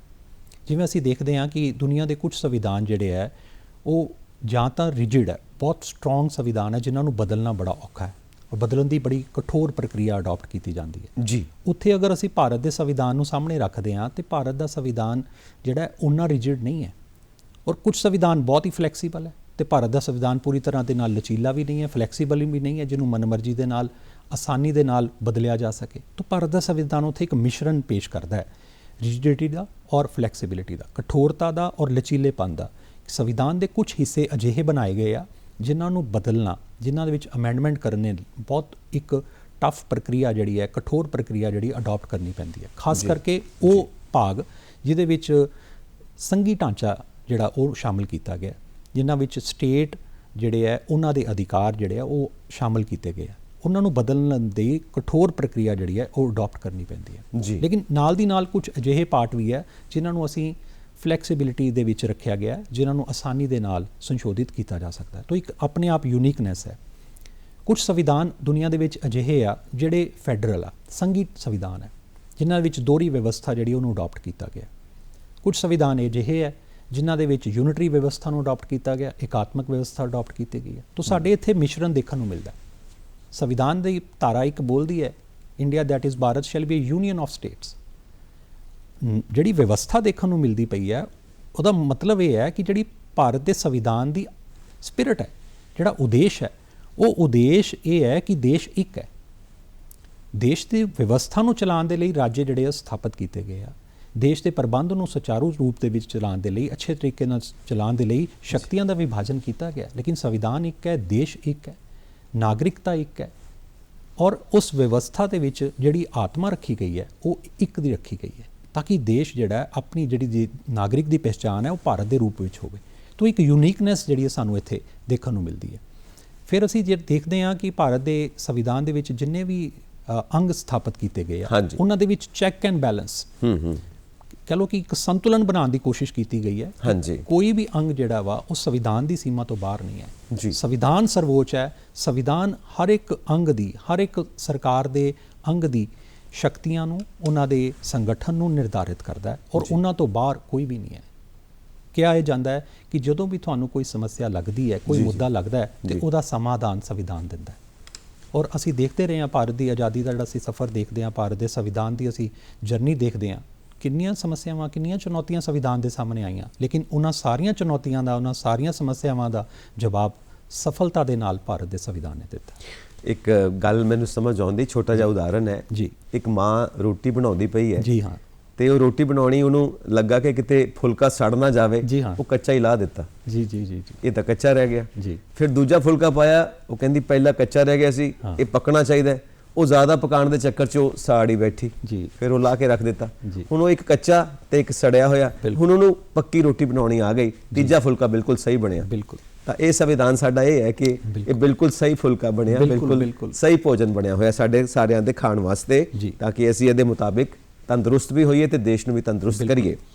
ਇਹਦਾ ਸਭ ਤੋਂ ਖਾਸ ਜਿਹੜਾ ਭਾਗ ਹੈ, ਸ਼ੁਰੂਆਤ ਜਿੱਥੋਂ ਹੁੰਦੀ ਹੈ, ਪ੍ਰਸਤਾਵਨਾ, ਪ੍ਰੀਐਂਬਲ, ਅਸੀਂ ਭਾਰਤ ਦੇ ਲੋਕ, ਵੀ ਦੀ ਪੀਪਲ ਆਫ ਇੰਡੀਆ। ਜੀ। ਇਹ ਬੜਾ ਖੂਬਸੂਰਤ ਲੱਗਦਾ ਆਪਣੇ ਆਪ ਦੇ ਵਿੱਚ, ਜਿਹਦਾ ਤੁਸੀਂ ਕਿਹਾ ਨਾ ਯੂਨੀਅਨ ਆਫ ਸਟੇਟਸ ਹੈਗਾ, ਸਾਰੇ ਜਾਣੇ ਇਕੱਠੇ ਮਿਲਾਂਗੇ, ਵੱਖ-ਵੱਖ ਰਾਜ ਹੈਗੇ ਨੇ, ਵੱਖ-ਵੱਖ ਸੂਬੇ ਨੇ, ਪਰ ਸਾਰੇ ਇੱਕੋ ਹੀ ਦੇਸ਼ ਦਾ ਹਿੱਸਾ ਨੇ, ਅਸੀਂ ਸਾਰੇ ਨਾਗਰਿਕ ਇਕੱਠੇ ਹਾਂ, ਇੱਕੋ ਹੀ ਹਾਂ। ਇਹ ਪ੍ਰੀਐਂਬਲ ਬਾਰੇ, ਪ੍ਰਸਤਾਵਨਾ ਬਾਰੇ ਸਾਡੇ ਦਰਸ਼ਕਾਂ ਨੂੰ ਦੱਸੋ, ਜੋ ਆਤਮਾ ਹੈ ਸਾਡੇ ਸੰਵਿਧਾਨ ਦੀ। ਬਿਲਕੁਲ। ਭਾਰਤ ਦਾ ਜਿਹੜਾ ਸੰਵਿਧਾਨ ਹੈ ਉਹਦੀ ਸ਼ੁਰੂਆਤ ਪ੍ਰਸਤਾਵਨਾ ਤੋਂ ਹੁੰਦੀ ਹੈ। ਪ੍ਰਸਤਾਵਨਾ ਜਿਹੜੀ ਹੈ ਉਹ ਸੰਵਿਧਾਨ ਦੀ ਕੁੰਜੀ ਹੈ। ਜਿਵੇਂ ਤੁਸੀਂ ਦੱਸਿਆ ਕਿ ਇਹ ਸੰਵਿਧਾਨ ਦੀ ਆਤਮਾ ਹੈ। ਪ੍ਰਸਤਾਵਨਾ ਨੂੰ ਪੜ੍ਹ ਕੇ ਅਸੀਂ ਸੰਵਿਧਾਨ ਸਭਾ ਦੇ ਜਿਹੜੇ ਸਦੱਸਿਆ ਹੈ ਉਹਨਾਂ ਦੇ ਦ੍ਰਿਸ਼ਟੀਕੋਣ, ਉਹਨਾਂ ਦਾ ਵਿਜ਼ਨ ਜਿਹੜਾ ਹੈ, ਉਹਨਾਂ ਦੇ ਜਿਹੜੇ ਆਬਜੈਕਟਿਵ ਹੈ ਸੰਵਿਧਾਨ ਦੇ, ਉਹ ਕਲੀਅਰ ਸਮਝ ਸਕਦੇ ਹਾਂ। ਡਾਕਟਰ ਬੀ ਆਰ ਅੰਬੇਦਕਰ ਇੱਥੇ ਸਪਸ਼ਟ ਕਰਦੇ ਹੈ ਕਿ ਜਿੰਨੇ ਵੀ ਸੰਵਿਧਾਨ ਸਭਾ ਦੇ ਮੈਂਬਰ ਹੈ ਉਹਨਾਂ ਸਾਰਿਆਂ ਦੇ ਆਪਣੇ ਆਪਣੇ ਸੁਪਨੇ ਹੈ ਜੀ, ਔਰ ਉਹਨਾਂ ਸਾਰਿਆਂ ਦੇ ਸੁਪਨਿਆਂ ਨੂੰ ਇੱਕ ਮਾਲਾ ਦੇ ਵਿੱਚ ਪਰੋਣ ਦੀ ਕੋਸ਼ਿਸ਼ ਕੀਤੀ ਗਈ ਹੈ ਪ੍ਰਸਤਾਵਨਾ ਦੇ ਰੂਪ ਵਿੱਚ। ਪ੍ਰਸਤਾਵਨਾ ਦੀ ਪ੍ਰਥਾ ਜਿਹੜੀ ਹੈ ਉਹ ਅਮਰੀਕਾ ਤੋਂ ਆਈ ਹੈ ਔਰ ਭਾਰਤ ਦਾ ਜਿਹੜਾ ਸੰਵਿਧਾਨ ਹੈ ਉਹਦੀ ਪ੍ਰਸਤਾਵਨਾ ਜਿਹੜੀ ਹੈ ਉਹ ਸ਼ੁਰੂ ਹੁੰਦੀ ਹੈ ਵੀ ਦ ਪੀਪਲ ਆਫ ਇੰਡੀਆ, ਅਸੀਂ ਭਾਰਤ ਦੇ ਲੋਕ। ਇੱਥੋਂ ਇਹ ਸਪਸ਼ਟ ਹੋ ਜਾਂਦਾ ਹੈ ਕਿ ਭਾਰਤ ਦਾ ਜਿਹੜਾ ਮੂਲ ਵਿਵਸਥਾ ਹੈ ਉਹਦਾ ਆਧਾਰ ਲੋਕ ਹੈ। ਲੋਕਾਂ ਤੋਂ ਹੀ ਇਹ ਵਿਵਸਥਾ ਸ਼ੁਰੂ ਹੁੰਦੀ ਹੈ ਔਰ ਲੋਕ ਹੀ ਸ਼ਕਤੀ ਦਾ ਸਰਵੋੱਚ ਸੋਤਰ ਹੈ। ਸਭ ਤੋਂ ਵੱਡੀ ਜਿਹੜੀ ਸ਼ਕਤੀ ਹੈ ਭਾਰਤ ਦੇ ਵਿੱਚ ਉਹ ਲੋਕਾਂ ਦੇ ਕੋਲ ਹੈ। ਇਸ ਸੰਵਿਧਾਨ ਦੀ ਜਿਹੜੀ ਪ੍ਰਸਤਾਵਨਾ ਵਿੱਚ ਸਪਸ਼ਟ ਕੀਤਾ ਗਿਆ ਹੈ ਕਿ ਭਾਰਤ ਇੱਕ ਲੋਕਤਾਂਤਰਿਕ ਦੇਸ਼ ਹੋਵੇਗਾ ਜੀ। ਇਹ ਧਰਮ ਨਿਰਪੱਖ ਦੇਸ਼ ਹੋਵੇਗਾ। ਇਹਦੇ ਵਿੱਚ ਗਣਰਾਜ ਵਿਵਸਥਾ ਜਿਹੜੀ ਹੈ, ਰਿਪਬਲਿਕਨ ਸਿਸਟਮ ਜਿਹੜਾ ਉਹ ਹੋਏਗਾ। ਇਹ 'ਚ ਸਮਾਜਵਾਦ ਦੀ ਗੱਲ ਕੀਤੀ ਗਈ ਹੈ ਔਰ ਇਹ ਵਿਵਸਥਾ ਜਿਹੜੀ ਹੈ ਇਹਦੇ 'ਚ ਲੋਕਾਂ ਦੇ ਅਧਿਕਾਰਾਂ ਦੀ ਗੱਲ ਕੀਤੀ ਗਈ ਹੈ, ਉਹਨਾਂ ਦੇ ਫਰਜ਼ਾਂ ਦੀ ਗੱਲ ਕੀਤੀ ਗਈ ਹੈ, ਇਹਦੇ ਵਿੱਚ ਨਿਆਂ ਦੀ ਗੱਲ ਕੀਤੀ ਗਈ ਹੈ, ਭਾਈਚਾਰੇ ਦੀ ਗੱਲ ਕੀਤੀ ਗਈ ਹੈ ਔਰ ਸਭ ਤੋਂ ਉੱਪਰ ਹਿਊਮਨ ਡਿਗਨਿਟੀ ਦੀ, ਮਾਨਵੀ ਪ੍ਰਤਿਸ਼ਠਾ ਦੀ, ਮਾਨਵੀ ਸਨਮਾਨ ਦੀ ਗੱਲ ਕੀਤੀ ਗਈ ਹੈ ਤੇ ਨਾਲ ਦੀ ਨਾਲ ਦੇਸ਼ ਦੀ ਏਕਤਾ ਤੇ ਅਖੰਡਤਾ ਦੀ ਗੱਲ ਕੀਤੀ ਗਈ ਹੈ। ਪ੍ਰਸਤਾਵਨਾ ਦੇ ਵਿੱਚ ਉਹ ਤਰੀਕ ਵੀ ਲਿਖੀ ਹੋਈ ਹੈ ਜਿਸ ਦਿਨ ਇਸ ਸੰਵਿਧਾਨ ਨੂੰ ਅਡਾਪਟ ਕੀਤਾ, 26 ਨਵੰਬਰ 1949।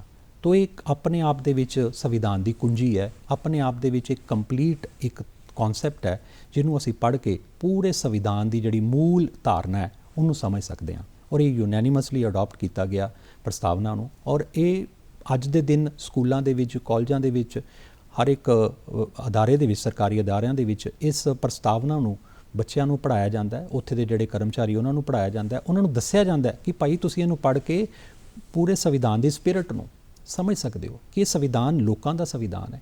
ਇਸ ਸੰਵਿਧਾਨ ਦੇ ਵਿੱਚ ਅੰਤਿਮ ਸ਼ਕਤੀ ਲੋਕਾਂ ਦੇ ਕੋਲ ਹੈ, ਲੋਕ ਹੀ ਸਾਰੀ ਸ਼ਕਤੀ ਦਾ ਸੋਤਰ ਹੈ। ਤੋਂ ਇਸ ਸੰਵਿਧਾਨ ਦੀ ਪ੍ਰਸਤਾਵਨਾ ਨੂੰ ਪੜ੍ਹ ਕੇ ਅਸੀਂ ਸੰਵਿਧਾਨ ਨੂੰ ਸਮਝਣ ਦੇ ਕਾਬਿਲ ਬਣਦੇ ਹਾਂ। ਇਹਨੂੰ ਪੜ੍ਹਨ ਦੀ ਲੋੜ ਹੈ, ਇਹਨੂੰ ਸਮਝਣ ਦੀ ਲੋੜ ਹੈ। ਇਹਦੇ ਵਿੱਚ ਜਿੰਨੀਆਂ ਵੀ ਧਾਰਨਾਵਾਂ ਦਿੱਤੀਆਂ ਗਈਆਂ ਉਹਨਾਂ ਸਾਰੀਆਂ ਦਾ ਕੇਂਦਰ ਉਹਨਾਂ ਦਾ ਮੂਲ ਜਿਹੜਾ ਕੇਂਦਰ ਜਿਹੜਾ ਉਹ ਇਨਸਾਨ ਹੈ, ਉਹ ਵਿਅਕਤੀ ਹੈ, ਉਹ ਨਾਗਰਿਕ ਹੈ ਭਾਰਤ ਦਾ, ਜਿਹਦੇ ਕੋਲ ਅੰਤਿਮ ਸ਼ਕਤੀ ਦਿੱਤੀ ਗਈ ਹੈ। ਸਾਡੇ ਕੋਲ ਸਾਰੀ ਤਾਕਤ ਹੈ ਭਾਰਤ ਦੀ ਜਨਤਾ ਕੋਲ, ਕਿਉਂਕਿ ਭਾਰਤ ਦੀ ਜਨਤਾ ਹੀ ਵੋਟ ਪਾਉਂਦੀ ਹੈ, ਵੋਟ ਪਾ ਕੇ ਸਰਕਾਰ ਨੂੰ ਚੁਣਦੀ ਹੈ। ਲੋਕਤੰਤਰ ਹੈ, ਲੋਕਾਂ ਦਾ ਰਾਜ ਹੈ, ਸਾਰੀ ਤਾਕਤ ਲੋਕਾਂ ਦੇ ਹੱਥ ਵਿੱਚ ਹੈ। ਜੀ ਹਾਂ, ਇਹੀ ਸੰਦੇਸ਼ ਹੈ ਇਸੇ ਪ੍ਰਸਤਾਵਨਾ ਦਾ ਕਿ ਲੋਕ ਹੀ ਸਾਰੀ ਸ਼ਕਤੀ ਦਾ ਅੰਤਿਮ ਸੋਤਰ ਹੈ। ਜੀ, ਅਸੀਂ ਇੱਕ ਗੀਤ ਸ਼ਾਮਿਲ ਕਰੀਏ ਆਪਣੇ ਇਸ ਪ੍ਰੋਗਰਾਮ ਦੇ ਵਿੱਚ, ਉਸ ਤੋਂ ਬਾਅਦ ਆਪਾਂ ਅੱਗੇ ਵਧਦੇ ਹਾਂ ਆਪਣੇ ਵਿਸ਼ੇ ਦੇ ਨਾਲ। ਆਓ ਜੀ, ਗੀਤ ਦਾ ਆਨੰਦ ਲੈਂਦੇ ਹਾਂ।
प्यारे प्यारे ने मेहनत कश हर इंसानियत दे बिना देश दे बाग सवारे ने कर मजदूरी ते मजदूरी सबदा नीए नारा साडा भारत प्यारा है सारे जग तो न्यारा है साडा भारत प्यारा है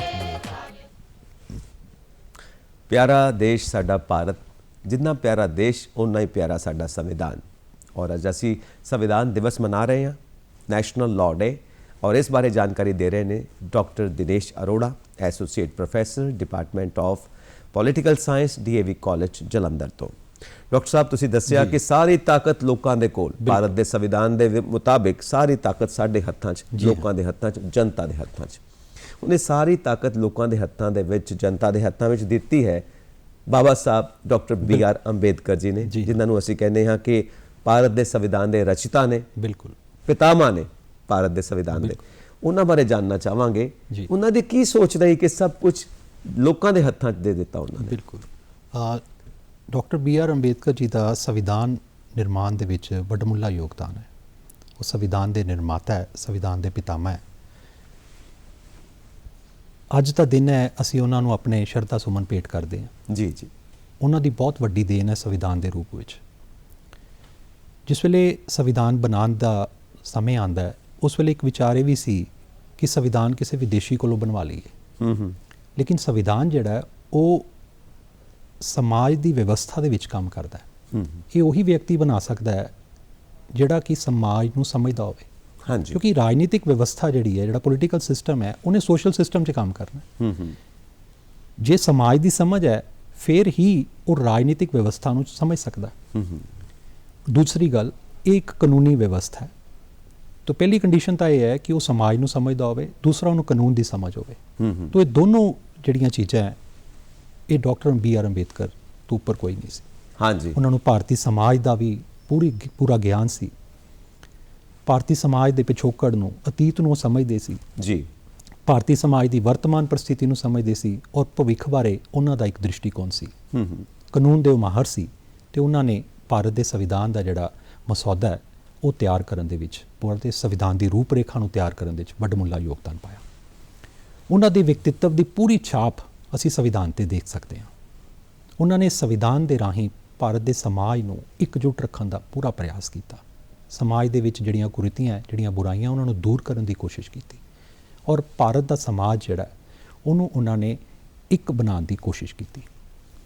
ਔਰ ਕਾਨੂੰਨ ਦੇ ਮਾਹਰ ਸੀ ਉਹ, ਔਰ ਉਹਨਾਂ ਨੇ ਪੂਰੀ ਜਿਹੜੀ ਵਿਵਸਥਾ ਨੂੰ ਸਥਾਪਿਤ ਕੀਤਾ।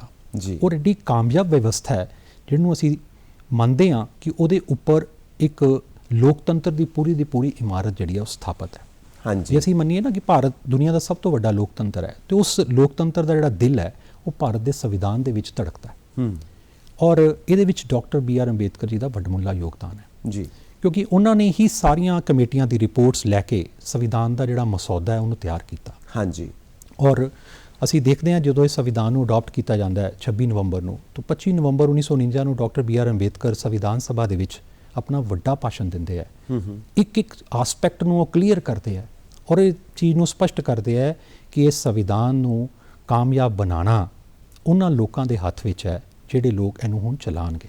ਜੀ, ਜੋ ਬੈਸਟ ਹੋ ਸਕਦਾ ਸੀ, ਭਾਰਤ ਦੇ ਅਤੀਤ ਨੂੰ ਧਿਆਨ 'ਚ ਰੱਖਦਿਆਂ, ਭਾਰਤ ਦੇ ਵਰਤਮਾਨ ਨੂੰ ਧਿਆਨ 'ਚ ਰੱਖਦਿਆਂ ਔਰ ਭਾਰਤ ਦੇ ਭਵਿੱਖ ਨੂੰ ਦੇਖਦਿਆਂ ਹੋਇਆਂ ਅਸੀਂ ਉਸ ਸੰਵਿਧਾਨ ਦੇ ਵਿੱਚ ਇਨਕਾਰਪੋਰੇਟ ਕੀਤਾ, ਇਹਨੂੰ ਸ਼ਾਮਲ ਕੀਤਾ। ਜੀ, ਔਰ ਡਾਕਟਰ BR ਅੰਬੇਦਕਰ ਜੀ ਦਾ ਜਿਹੜਾ ਯੋਗਦਾਨ ਹੈ ਉਹ ਵੱਡਮੁੱਲਾ ਯੋਗਦਾਨ ਹੈ। ਅਸੀਂ ਅੱਜ ਦੇ ਦਿਨ ਉਹਨਾਂ ਨੂੰ ਸਲਾਮ ਕਰਦੇ ਹਾਂ। ਜੀ, ਜਿਸ ਵੇਲੇ ਸੰਵਿਧਾਨ ਤਿਆਰ ਹੁੰਦਾ ਹੈ ਔਰ ਇਸ ਸੰਵਿਧਾਨ ਦੇ ਉੱਪਰ 284 ਮੈਂਬਰ ਜਿਹੜੇ ਆ ਉਹ ਹਸਤਾਖਰ ਕਰਦੇ ਆ, ਆਪਣੇ ਸਾਈਨ ਕਰਦੇ ਆ ਹਿੰਦੀ ਔਰ ਇੰਗਲਿਸ਼ ਦੀਆਂ ਕਾਪੀਆਂ ਦੇ ਉੱਪਰ। ਔਰ ਇਹ ਸੰਵਿਧਾਨ ਲਿਖਿਤ ਰੂਪ ਦੇ ਵਿੱਚ ਔਰ ਪ੍ਰਿੰਟਡ ਫਾਰਮ ਦੇ ਵਿੱਚ ਜਿਹੜਾ ਦੇਖਣ ਨੂੰ ਮਿਲਦਾ ਹੈ। ਪ੍ਰੇਮ ਬਿਹਾਰੀ ਨਾਰਾਇਣ ਰਾਇਜਾਦਾ ਜਿਹੜੇ ਹੈ ਉਹ ਇਸ ਸੰਵਿਧਾਨ ਨੂੰ ਹੱਥ ਦੇ ਨਾਲ ਲਿਖਦੇ ਆ। ਉਹ ਕੈਲੀਗ੍ਰਾਫਰ ਸੀਗੇ ਉਸ ਸਮੇਂ ਦੇ ਔਰ ਉਹਨਾਂ ਨੇ ਇਸ ਸੰਵਿਧਾਨ ਨੂੰ ਹੱਥ ਦੇ ਨਾਲ ਲਿਖਿਆ ਔਰ ਲਗਭਗ 2.5 ਮਹੀਨੇ ਦਾ ਟਾਈਮ ਲੱਗਾ ਉਹਨਾਂ ਨੂੰ ਹੱਥ ਦੇ ਨਾਲ ਲਿਖਣ ਦੇ ਲਈ। ਔਰ 250 ਦੇ ਕਰੀਬ ਨਿਬਸ ਜਿਹੜੇ ਹੈ ਉਹ ਯੂਜ਼ ਕੀਤੀਆਂ ਗਈਆਂ ਇਸ ਸੰਵਿਧਾਨ ਨੂੰ ਲਿਖਣ ਦੇ ਲਈ ਔਰ 284 ਮੈਂਬਰ ਇਹਦੇ ਉੱਤੇ ਸਾਈਨ ਕਰਦੇ ਆ ਔਰ ਇਹ ਸੰਵਿਧਾਨ ਜਿਹੜਾ ਦੇਸ਼ ਨੂੰ ਸਮਰਪਿਤ ਕਰ ਦਿੱਤਾ ਜਾਂਦਾ ਹੈ। ਔਰ ਜੀ। ਲਗਾਤਾਰ ਇਹ ਸੰਵਿਧਾਨ ਜਿਹੜਾ ਹੈ, ਇਹ ਮਾਰਗਦਰਸ਼ਨ ਕਰ ਰਿਹਾ ਹੈ, ਇੱਕ ਦਿਸ਼ਾ ਦੇ ਰਿਹਾ ਦੇਸ਼ ਨੂੰ ਮਜ਼ਬੂਤ ਬਣਾਉਣ ਲਈ, ਦੇਸ਼ ਨੂੰ ਅੱਗੇ ਲੈ ਕੇ ਜਾਣ ਲਈ। ਸੋ ਇਹ ਸੋਚ ਹੈ ਬਿਲਕੁਲ ਬਾਬਾ ਸਾਹਿਬ ਡਾਕਟਰ ਬੀ ਆਰ ਅੰਬੇਦਕਰ ਬਿਲਕੁਲ ਜੀ ਦੀ ਕਿ ਸਾਰੇ ਦੀ ਸਾਰੀ ਤਾਕਤ ਲੋਕਾਂ ਕੋਲ ਹੋਣੀ ਚਾਹੀਦੀ ਹੈ। ਜੀ। ਲੋਕ ਨਿਸ਼ਚਿਤ ਕਰਨ ਜੀ। ਕਿ ਦੇਸ਼ ਨੂੰ ਕਿਸ ਰੂਪ ਦੇ ਵਿੱਚ, ਕਿਹੜੀ ਦਿਸ਼ਾ ਵਿੱਚ ਬਿਲਕੁਲ। ਲੈ ਕੇ ਜਾਣਾ ਹੈ। ਬਿਲਕੁਲ। ਦੇਸ਼ ਦੀ ਸਾਰੀ ਦਸ਼ਾ ਕੀ ਹੋਣੀ ਚਾਹੀਦੀ ਹੈ ਬਿਲਕੁਲ ਔਰ ਕਿਸ ਨੂੰ ਪਾਵਰ ਦੇ ਵਿੱਚ ਲੈ ਕੇ ਆਣਾ ਹੈ ਜੀ। ਔਰ ਕਿਸ ਦੇ ਨਾਲ, ਗਵਰਨਮੈਂਟ ਦੇ ਨਾਲ ਸਾਰਾ ਕਿਸ ਤਰ੍ਹਾਂ ਕੇਂਦਰ ਜਿਹੜਾ ਹੈ ਉਹ ਲੋਕ ਹੈ, ਲੋਕ ਲੋਕਾਂ ਖੜੇ ਦੇ- ਰਹਿਣਗੇ ਨਾਲ ਬਿਲਕੁਲ ਸਰਕਾਰ ਦੇ। ਸੋ ਇਹਦੇ ਵਿੱਚ ਲੋਕਾਂ ਦੇ ਕੋਲ ਸਾਰੀ ਤਾਕਤ ਹੈ ਜੀ। ਤਾਂ ਜ਼ਾਹਿਰ ਤੌਰ ਤੇ ਲੋਕਾਂ ਦੇ ਅਧਿਕਾਰਾਂ ਦੀ ਵੀ ਗੱਲ ਹੋਣੀ ਚਾਹੀਦੀ ਹੈ, ਬਿਲਕੁਲ, ਬਿਲਕੁਲ। ਲੋਕਾਂ ਦੇ ਫਰਜ਼ਾਂ ਦੀ ਵੀ ਗੱਲ ਹੋਣੀ ਚਾਹੀਦੀ ਹੈ, ਤਾਂ ਹੀ ਸੰਵਿਧਾਨ ਸਹੀ ਰੂਪ ਦੇ ਵਿੱਚ ਲਾਗੂ ਕੀਤਾ ਜਾ ਸਕਦਾ। ਬਿਲਕੁਲ ਜੀ। ਜਿਸ ਵੇਲੇ ਅਸੀਂ ਅਧਿਕਾਰਾਂ ਦੀ ਗੱਲ ਕਰਦੇ ਹਾਂ ਤਾਂ ਸੁਤੰਤਰਤਾ ਸੰਘਰਸ਼ ਦੇ ਦੌਰਾਨ ਹੀ ਅਧਿਕਾਰਾਂ ਦੀ ਮੰਗ ਹੁੰਦੀ ਰਹੀ ਹੈ। ਤਾਂ ਜਿਸ ਵੇਲੇ ਸੰਵਿਧਾਨ ਬਣਾਉਣ ਦਾ ਮੌਕਾ ਮਿਲਦਾ ਹੈ ਤਾਂ ਇੱਕ ਸੁਨਹਿਰੀ ਅਵਸਰ ਸੀ ਕਿ ਸੰਵਿਧਾਨ ਦੇ ਵਿੱਚ ਅਧਿਕਾਰਾਂ ਦਾ ਇੱਕ ਚੈਪਟਰ ਜਿਹੜਾ ਹੈ ਉਹਨੂੰ ਸ਼ਾਮਲ ਕੀਤਾ ਜਾਵੇ। ਜੀ। ਤਾਂ ਸੰਵਿਧਾਨ ਦੇ ਵਿੱਚ ਭਾਗ 3 ਦੇ ਵਿੱਚ ਧਾਰਾ 12 ਤੋਂ ਲੈ ਕੇ 35 ਤੱਕ ਜਿਹੜੇ ਹੈ ਉਹ ਮੌਲਿਕ ਅਧਿਕਾਰ ਵੇਖਣ ਨੂੰ ਮਿਲਦੇ ਹੈ। ਇਹ ਉਹ ਮੁੱਢਲੇ ਅਧਿਕਾਰ ਹੈ ਜਿਹੜੇ ਕਿ ਵਿਅਕਤੀ ਦੇ ਵਿਕਾਸ ਦੇ ਵਿੱਚ ਸਹਾਇਕ ਹੈ। ਇਹਨਾਂ ਅਧਿਕਾਰਾਂ ਦੀ ਰਾਖੀ ਜਿਹੜੀ ਹੈ ਉਹ ਨਿਆਂਪਾਲਿਕਾ ਕਰਦੀ ਹੈ। ਜੀ। ਤਾਂ ਸੰਵਿਧਾਨ ਦੀ ਧਾਰਾ 12 ਤੋਂ 35 ਤੱਕ ਇਹ ਅਧਿਕਾਰ ਸ਼ਾਮਲ ਹੈ। ਤਾਂ ਅਗਰ 12 ਔਰ 13 ਧਾਰਾ ਨੂੰ ਦੇਖਦੇ ਹਾਂ ਤਾਂ ਉਹਦੇ ਵਿੱਚ ਰਾਜ ਦੀ ਪਰਿਭਾਸ਼ਾ ਦਿੱਤੀ ਗਈ ਹੈ। ਜੀ। ਉਹ ਨਾਲ ਦੱਸਿਆ ਗਿਆ ਹੈ ਕਿ ਇਹਨਾਂ ਅਧਿਕਾਰਾਂ ਦੇ ਵਿਰੁੱਧ ਕੋਈ ਵੀ ਕੰਮ ਨਹੀਂ ਕੀਤਾ ਜਾ ਸਕਦਾ। ਇਹ ਅਧਿਕਾਰ ਬਹੁਤ ਪਵਿੱਤਰ ਅਧਿਕਾਰ ਹੈ। ਇਹਨਾਂ ਦੀ ਕਾਨੂੰਨੀ ਤੌਰ ਤੇ ਸਰਵੋੱਚਤਾ ਸਥਾਪਿਤ ਕੀਤੀ ਗਈ ਹੈ। ਤੇ ਜੇ ਅਸੀਂ ਧਾਰਾ 14 ਤੋਂ 18 ਵੱਲ ਝਾਤ ਮਾਰੀਏ ਤੇ ਉਹ ਸਾਨੂੰ ਸਮਾਨਤਾ ਦਾ ਅਧਿਕਾਰ ਦਿੰਦੀ ਹੈ। ਤੁਸੀਂ doctor B R Ambedkar ji ਦੀ ਦੂਰਦਰਸ਼ਿਤਾ ਨੂੰ ਦੇਖੋ। ਪਹਿਲਾ ਹੀ ਅਧਿਕਾਰ ਸਮਾਨਤਾ ਦਾ ਅਧਿਕਾਰ ਕਿ ਸਭ ਬਰਾਬਰ ਹੈ। ਹਰ ਤਰ੍ਹਾਂ ਦਾ ਭੇਦਭਾਵ, ਊਚ ਨੀਚ ਜਿਹੜੀ ਉਹਨਾਂ ਨੇ ਖਤਮ ਕਰ ਦਿੱਤੀ ਔਰ ਸਮਾਨਤਾ ਸਥਾਪਿਤ ਕਰਨ ਦੀ ਕੋਸ਼ਿਸ਼ ਜਿਹੜੀ ਹੈ ਉਹ ਕਰਦੇ ਆ ਧਾਰਾ 14 ਤੋਂ 18 ਦੇ ਵਿੱਚ। ਜੀ। 19 ਤੋਂ 22 ਤੱਕ ਜੇ ਦੇਖੀਏ ਤਾਂ ਸਾਨੂੰ ਸੁਤੰਤਰਤਾ ਦਾ ਅਧਿਕਾਰ ਦਿੰਦੇ ਆ, ਜਿਹਦੇ ਚ ਵਿਅਕਤੀਗਤ ਸੁਤੰਤਰਤਾ ਵੀ ਸ਼ਾਮਲ ਹੈ ਔਰ ਇਹਦੇ ਵਿੱਚ ਜੀਵਨ ਦਾ ਅਧਿਕਾਰ ਹੈ। ਬੜੀ ਖੂਬਸੂਰਤ ਗੱਲ ਹੈ ਕਿ ਜੀਵਨ ਦਾ ਅਧਿਕਾਰ ਧਾਰਾ 21 ਦੇ ਵਿੱਚ ਹੈ ਔਰ ਸੰਵਿਧਾਨ ਵਿੱਚ 86ਵੀਂ ਸੋਧ ਦੇ ਨਾਲ ਧਾਰਾ 21A ਸ਼ਾਮਲ ਕੀਤੀ ਜਾਂਦੀ ਹੈ, ਜਿਹਦੇ ਵਿੱਚ ਸਿੱਖਿਆ ਦਾ ਅਧਿਕਾਰ ਦਿੱਤਾ ਜਾਂਦਾ ਹੈ। 6 ਸਾਲ ਤੋਂ 14 ਸਾਲ ਦੇ ਬੱਚਿਆਂ ਦੇ ਲਈ ਮੁਫਤ ਤੇ ਜ਼ਰੂਰੀ ਫ੍ਰੀ ਐਂਡ ਕੰਪਲਸਰੀ ਐਜੂਕੇਸ਼ਨ ਦੀ ਵਿਵਸਥਾ ਕੀਤੀ ਗਈ। ਉਹਨੂੰ ਜੀਵਨ ਦੇ ਅਧਿਕਾਰ ਨਾਲ ਜੋੜਿਆ ਗਿਆ ਕਿ ਜੇ ਤੁਸੀਂ ਸਿੱਖਿਆ ਲਵੋਗੇ ਤਾਂ ਹੀ ਜੀਵਨ ਦੇ ਅਰਥ ਸਮਝ ਸਕਦੇ ਹੋ। ਤਾਂ ਬੜੀ ਇਹ ਖੂਬਸੂਰਤ ਗੱਲ ਕੀਤੀ ਗਈ। ਧਾਰਾ 23 ਔਰ 24 ਸ਼ੋਸ਼ਣ ਦੇ ਵਿਰੁੱਧ ਅਧਿਕਾਰ ਦਿੰਦੀ ਹੈ, ਜਿਹਦੇ ਵਿੱਚ ਬੱਚਿਆਂ ਦੇ ਅਧਿਕਾਰ ਵੀ ਸ਼ਾਮਲ ਹੈ। 25 ਤੋਂ ਲੈ ਕੇ 28 ਤੱਕ ਧਾਰਮਿਕ ਸੁਤੰਤਰਤਾ ਦਾ ਅਧਿਕਾਰ ਹੈ, ਕਿਉਂਕਿ ਭਾਰਤ ਇੱਕ ਧਰਮ ਨਿਰਪੱਖ ਦੇਸ਼ ਹੈ। ਲੋਕਾਂ ਨੂੰ ਧਾਰਮਿਕ ਸੁਤੰਤਰਤਾ ਮਾਨਣ ਦਾ ਅਧਿਕਾਰ ਜਿਹੜਾ ਹੈ ਧਾਰਾ 25 ਤੋਂ 28 ਤੱਕ ਦਿੱਤਾ ਗਿਆ। 29 ਔਰ 30 ਦੇ ਵਿੱਚ ਸਿੱਖਿਆ ਤੇ ਸੰਸਕ੍ਰਿਤੀ ਦਾ ਅਧਿਕਾਰ ਹੈ, ਕਿਉਂਕਿ ਸਮਾਜ ਦੇ ਵਿੱਚ ਕੋਈ ਅਲਪ ਸੰਖਿਅਕ ਘੱਟ ਗਿਣਤੀ ਵਰਗ ਵੀ ਹੈ, ਉਹ ਵੀ ਆਪਣੀ ਸਿੱਖਿਆ ਸੰਸਕ੍ਰਿਤੀ ਨੂੰ ਬਣਾ ਕੇ ਰੱਖ ਸਕਦੇ ਆ, ਆਪਣੀ ਭਾਸ਼ਾ ਨੂੰ, ਲਿਪੀ ਨੂੰ ਬਣਾ ਕੇ ਰੱਖ ਸਕਦੇ ਆ। ਉਹਨਾਂ ਦੀ ਸੁਰੱਖਿਆ ਦਾ ਅਧਿਕਾਰ ਧਾਰਾ 29 ਔਰ 30 ਦੇ ਵਿੱਚ ਦਿੱਤਾ ਗਿਆ। ਧਾਰਾ 31 ਜਿਹੜੀ ਹੈ ਉਹਦੇ 'ਚ ਰਾਈਟ ਟੂ ਪ੍ਰਾਪਰਟੀ ਸੀ, ਜਿਹਨੂੰ ਕਿ ਕਨਸਟੀਟਿਊਸ਼ਨ ਨੂੰ ਉਹ ਅਮੈਂਡ ਕਰਕੇ ਉਹਨੂੰ ਉੱਥੋਂ ਜਿਹੜਾ ਉਹ ਡਿਲੀਟ ਕੀਤਾ ਗਿਆ ਔਰ ਧਾਰਾ 300A ਦੇ ਵਿੱਚ ਉਹਨੂੰ ਇੱਕ ਲੀਗਲ ਰਾਈਟ ਬਣਾਇਆ ਗਿਆ। ਤਾਂ ਧਾਰਾ 32 ਜਿਹੜੀ ਹੈ, ਜਿਹਨੂੰ ਕਿ ਡਾਕਟਰ ਬੀ ਆਰ ਅੰਬੇਦਕਰ ਕਹਿੰਦੇ ਹੈ ਕਿ ਇਹ ਸੰਵਿਧਾਨ ਦਾ ਜਿਹੜਾ ਅਧਿਕਾਰ ਹੈ ਉਹਨਾਂ ਦਾ ਦਿਲ ਹੈ। ਇਹਦੇ 'ਚ ਅਧਿਕਾਰਾਂ ਦੀ ਆਤਮਾ ਵਸਦੀ ਹੈ, ਕਿਉਂਕਿ ਇਹ ਸੰਵਿਧਾਨਿਕ ਉਪਾਇਆਂ ਦਾ ਅਧਿਕਾਰ ਹੈ ਕਿ ਅਗਰ ਕਿਸੇ ਦਾ ਰਾਈਟ ਵਾਇਲੇਟ ਹੁੰਦਾ ਹੈ ਤਾਂ ਉਹਦੀ ਪ੍ਰੋਟੈਕਸ਼ਨ ਕਿੱਦਾਂ ਕਰਨੀ ਹੈ, ਉਹਦੀ ਵਿਵਸਥਾ ਜਿਹੜੀ ਹੈ ਉਹ ਸੰਵਿਧਾਨ ਦੀ ਧਾਰਾ 32 'ਚ ਕੀਤੀ ਗਈ ਹੈ। ਤਾਂ ਇੱਕ ਪੂਰਾ ਦਾ ਪੂਰਾ ਚੈਪਟਰ ਜਿਹੜਾ ਹੈ ਉਹ ਡਿਬੇਟ ਕੀਤਾ ਗਿਆ ਹੈ। ਪੂਰਾ ਦਾ ਪੂਰਾ ਚੈਪਟਰ ਜਿਹੜਾ ਹੈ ਉਹ ਅਧਿਕਾਰਾਂ ਨੂੰ ਸਮਰਪਿਤ ਹੈ, ਤਾਂ ਕਿ ਵਿਅਕਤੀ ਇਹਨਾਂ ਅਧਿਕਾਰਾਂ ਦਾ ਪ੍ਰਯੋਗ ਕਰਦੇ ਹੋਏ ਅੱਗੇ ਵੱਧ ਸਕਣ ਔਰ ਆਪਣਾ ਤੇ ਆਪਣੇ ਸਮਾਜ ਦਾ ਤੇ ਆਪਣੇ ਦੇਸ਼ ਦਾ ਵਿਕਾਸ ਕਰ ਸਕਣ। ਜੀ ਡਾਕਟਰ ਸਾਹਿਬ, ਹੁਣ ਆਪਾਂ ਪ੍ਰੋਗਰਾਮ ਦੇ ਅੰਤਿਮ ਪਲਾਂ ਦੇ ਉੱਤੇ ਚੱਲ ਰਹੇ ਹਾਂ। ਜੀ। ਅਸੀਂ ਜਾਨਣਾ ਚਾਹਾਂਗੇ ਸਾਡੇ ਫਰਜ਼ ਕੀ ਨੇ, ਬਿਲਕੁਲ। ਕਿਉਂਕਿ ਸਾਡੇ ਜਿਹੜੇ ਫਰਜ਼ ਨੇ ਉਹ ਇੱਕ ਤਰ੍ਹਾਂ ਦਾ ਸੁਨੇਹਾ ਵੀ ਹੈ ਸੰਵਿਧਾਨ ਦਿਵਸ ਦੇ ਉੱਤੇ, ਬਿਲਕੁਲ। ਨੈਸ਼ਨਲ ਲਾਅ ਡੇ ਦੇ ਬਿਲਕੁਲ ਜੀ। ਕੋਈ ਵੀ ਅਧਿਕਾਰ ਅਜਿਹਾ ਨਹੀਂ ਹੈ ਜਿਹਦੇ ਨਾਲ ਫਰਜ਼ ਨਹੀਂ ਜੁੜੇ ਹੋਏ। ਹਰ ਇੱਕ ਅਧਿਕਾਰ ਇੱਕ ਜਾਂ ਇੱਕ ਤੋਂ ਜ਼ਿਆਦਾ ਫਰਜ਼ ਨਾਲ ਲੈ ਕੇ ਚੱਲਦਾ ਹੈ ਔਰ ਸਾਡੇ ਕਨਸਟੀਟਿਊਸ਼ਨ ਦੇ ਵਿੱਚ ਫਰਜ਼ਾਂ ਦਾ, ਡਿਊਟੀਜ਼ ਦਾ ਇੱਕ ਚੈਪਟਰ ਜਿਹੜਾ ਹੈ ਉਹ ਇਨਕਾਰਪੋਰੇਟ ਕੀਤਾ ਗਿਆ 42 ਅਮੈਂਡਮੈਂਟ ਦੇ ਨਾਲ। ਔਰ ਧਾਰਾ 51A ਦੇ ਵਿੱਚ ਦੱਸਿਆ ਗਿਆ ਕਿ ਵਿਅਕਤੀ ਦੇ ਕਿਹੜੇ-ਕਿਹੜੇ ਫਰਜ਼ ਹੈ। ਉਹਨੇ ਦੇਸ਼ ਨੂੰ ਅੱਗੇ ਰੱਖਣਾ ਹੈ, ਉਹਨੇ ਦੇਸ਼ ਦੇ ਸੰਵਿਧਾਨ ਦੀ, ਦੇਸ਼ ਦੇ ਰਾਸ਼ਟਰੀ ਗੀਤ ਦੀ, ਦੇਸ਼ ਦੇ ਰਾਸ਼ਟਰੀ ਗਾਨ ਦਾ ਪੂਰਾ ਸਨਮਾਨ ਕਰਨਾ ਹੈ। ਦੇਸ਼ ਦੇ ਜਿਹੜੀ ਸੰਪत्ति ਹੈ, ਜਿਹੜੇ ਜੀਵ ਜੰਤੂ, ਪੇੜ ਪੌਦੇ ਹੈ, ਜਿਹੜੇ ਰਾਸ਼ਟਰੀ ਅੰਦੋਲਨ ਦੇ ਆਦਰਸ਼ ਹੈ, ਉਹਨਾਂ ਦਾ ਪਾਲਣ ਕਰਨਾ ਹੈ, ਉਹਨਾਂ ਦਾ ਸਨਮਾਨ ਰੱਖਣਾ ਹੈ। ਇੱਕ ਵਿਗਿਆਨਿਕ ਦ੍ਰਿਸ਼ਟੀਕੋਣ ਨੂੰ ਉਹਨੇ ਅਡਾਪਟ ਕਰਨਾ ਹੈ ਔਰ ਦੇਸ਼ ਨੂੰ ਅੱਗੇ ਲੈ ਕੇ ਜਾਣਾ ਹੈ। ਦੇਖੋ, ਜਦੋਂ ਅਸੀਂ ਸ਼ਬਦ ਡਿਊਟੀ ਦੀ ਗੱਲ ਕਰਦੇ ਹਾਂ, ਫਰਜ਼ਾਂ ਦੀ ਗੱਲ ਕਰਦੇ, ਜਿਹਨੂੰ ਅੰਗਰੇਜ਼ੀ 'ਚ ਡਿਊਟੀ ਕਹਿੰਦੇ, ਇਹਦਾ ਮਤਲਬ ਵੀ ਇਹੀ ਹੈ ਕਿ ਇਹ ਸ਼ਬਦ ਡੈਟ ਤੋਂ ਲਿਆ ਗਿਆ। ਮਤਲਬ ਜੇ ਤੁਸੀਂ ਅਧਿਕਾਰਾਂ ਦਾ ਪ੍ਰਯੋਗ ਕਰ ਰਹੇ ਹੋ ਤੇ ਨਾਲ ਦੀ ਨਾਲ ਆਪਣੇ ਫਰਜ਼ਾਂ ਨੂੰ ਅੱਗੇ ਰੱਖੋ। ਔਰ ਕਿਹਾ ਤਾਂ ਇਹ ਜਾਂਦਾ ਹੈ ਕਿ ਜੇ ਤੁਸੀਂ ਆਪਣੇ ਫਰਜ਼ ਠੀਕ ਤਰ੍ਹਾਂ ਨਾਲ ਨਿਭਾਓ ਤੇ ਕਿਸੇ ਦੇ ਵੀ ਅਧਿਕਾਰ ਜਿਹੜੇ ਆ ਉਹ ਕਦੀ ਵਾਇਲੇਟ ਨਹੀਂ ਹੋ ਸਕਦੇ। ਜੀ। ਤੋ ਅੱਜ ਦੇ ਇਸ ਜਿਹੜਾ ਸੰਵਿਧਾਨ ਦਿਵਸ ਹੈ ਇਹਦਾ ਸੰਦੇਸ਼ ਵੀ ਇਹੀ ਹੈ ਕਿ ਅਸੀਂ ਆਪਣੇ ਫਰਜ਼ਾਂ ਨੂੰ ਠੀਕ ਨਿਭਾਈਏ ਤਾਂ ਕਿ ਹਰ ਇੱਕ ਨੂੰ ਉਹਦੇ ਅਧਿਕਾਰ ਸੁਰੱਖਿਅਤ ਰਹਿਣ ਔਰ ਉਹਦੇ ਅਧਿਕਾਰ ਉਹਨੂੰ ਮਿਲ ਸਕਣ ਔਰ ਦੇਸ਼ ਨੂੰ ਅਸੀਂ ਅੱਗੇ ਰੱਖੀਏ, ਕਿਉਂਕਿ ਸਾਡਾ ਸੰਵਿਧਾਨ ਹੀ ਸਾਨੂੰ ਇਹ ਸੰਦੇਸ਼ ਦਿੰਦਾ ਹੈ ਕਿ ਵਿਅਕਤੀ ਤੋਂ ਲੈ ਕੇ ਸਮਾਜ, ਸਮਾਜ ਤੋਂ ਲੈ ਕੇ ਦੇਸ਼, ਅਗਰ ਅਸੀਂ ਇਹਨਾਂ ਸਾਰਿਆਂ ਦੀ ਵਿਵਸਥਾ ਜਿਹੜੀ ਹੈ ਉਹ ਸੰਵਿਧਾਨ ਦੇ ਵਿੱਚ ਕੀਤੀ ਗਈ ਹੈ, ਜਿਹਦੀ ਝਲਕ ਸਾਨੂੰ ਪ੍ਰਸਤਾਵਨਾ 'ਚ ਦੇਖਣ ਨੂੰ ਮਿਲਦੀ ਹੈ, ਅਗਰ ਇਸੇ ਦ੍ਰਿਸ਼ਟੀਕੋਣ ਨੂੰ ਲੈ ਕੇ ਅਸੀਂ ਅੱਗੇ ਚੱਲੀਏ, ਫਰਜ਼ਾਂ ਨੂੰ ਪੂਰਾ ਨਿਭਾਈਏ ਤੇ ਅਧਿਕਾਰ ਸਾਰਿਆਂ ਦੇ ਸੁਰੱਖਿਅਤ ਰਹਿਣਗੇ। ਬਿਲਕੁਲ, ਇਹ ਨਾ ਪੁੱਛੋ ਕਿ ਮੇਰਾ ਦੇਸ਼ ਮੇਰੇ ਲਈ ਕੀ ਕਰ ਰਿਹਾ ਹੈ, ਬਿਲਕੁਲ। ਇਹ ਦੱਸੋ ਕਿ ਤੁਸੀਂ ਆਪਣੇ ਦੇਸ਼ ਲਈ ਕੀ ਕਰ ਰਹੇ ਹੋ। ਬਿਲਕੁਲ। ਇਹੀ ਫਰਜ਼ ਨੇ ਔਰ ਇਹੀ ਸੰਦੇਸ਼ ਹੈ। ਬਿਲਕੁਲ। ਔਰ ਜਦੋਂ ਅਸੀਂ ਫਰਜ਼ ਨਿਭਾਵਾਂਗੇ ਤਾਂ ਸਾਡੇ ਜਿਹੜੇ ਹੱਕ ਨੇ ਉਹ ਆਪਣੇ ਆਪ ਸੁਰੱਖਿਅਤ ਹੋ ਜਾਂਦੇ ਨੇ। ਬਿਲਕੁਲ। ਬਹੁਤ ਬਹੁਤ ਸ਼ੁਕਰੀਆ ਡਾਕਟਰ ਸਾਹਿਬ ਤੁਹਾਡਾ। ਔਰ ਤੁਸੀਂ ਸੰਵਿਧਾਨ ਦਿਵਸ ਦੇ ਉੱਤੇ, ਨੈਸ਼ਨਲ ਲਾਅ ਦਿਵਸ ਦੇ ਉੱਤੇ ਸਾਡੇ ਦਰਸ਼ਕਾਂ ਨੂੰ ਸੰਵਿਧਾਨ ਬਾਰੇ ਜਾਣਕਾਰੀ ਦਿੱਤੀ। ਬਹੁਤ ਬਹੁਤ ਸ਼ੁਕਰੀਆ। ਧੰਨਵਾਦ। ਸ਼ੁਕਰੀਆ।